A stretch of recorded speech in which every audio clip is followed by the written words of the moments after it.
Just get out on the road and just...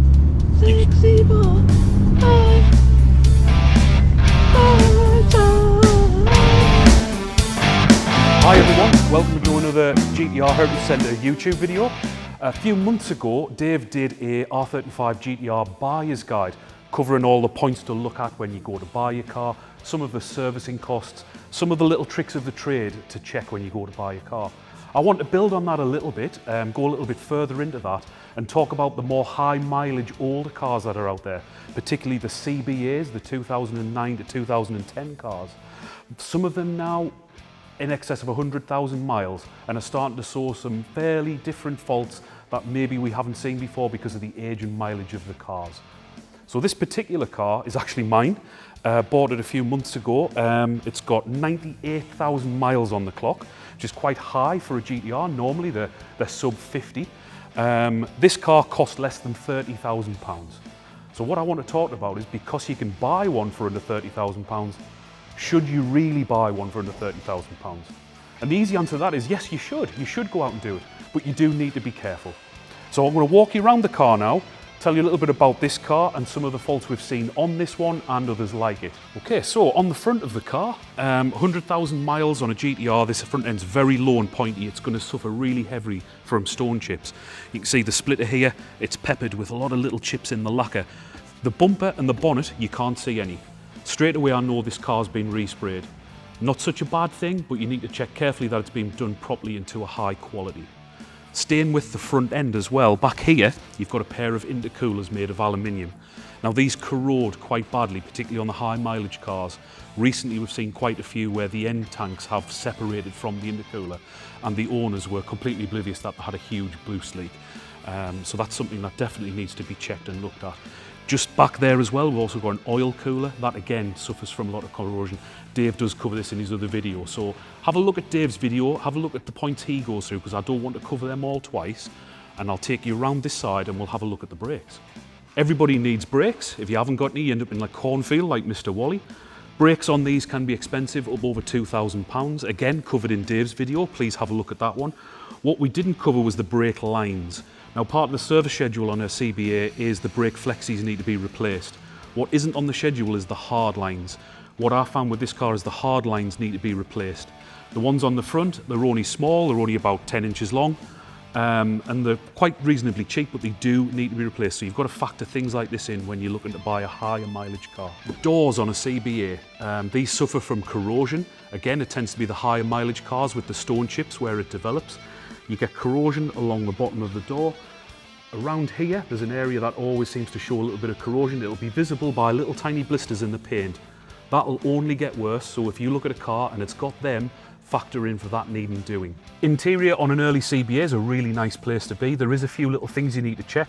With any used car, check everything. Make sure all the little knobs and switches work, everything that's electric works as it should.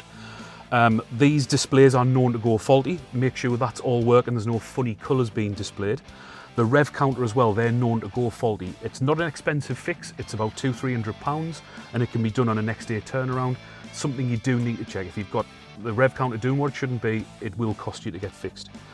Some of the finish on the interior, this one's actually been wrapped in a carbon vinyl. That's probably covering the worn out chrome that you can see around the bezels and the door handles.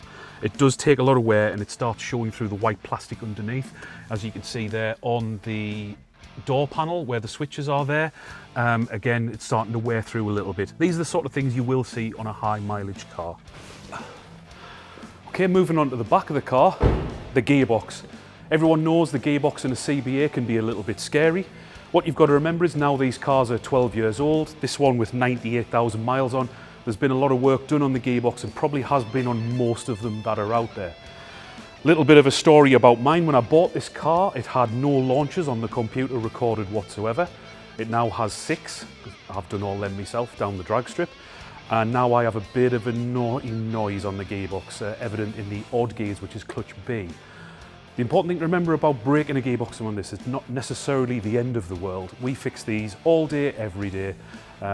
If you've got a problem with your gearbox, it's making a funny noise that it shouldn't be, give us a call. You'll probably find out it's not as bad as you think.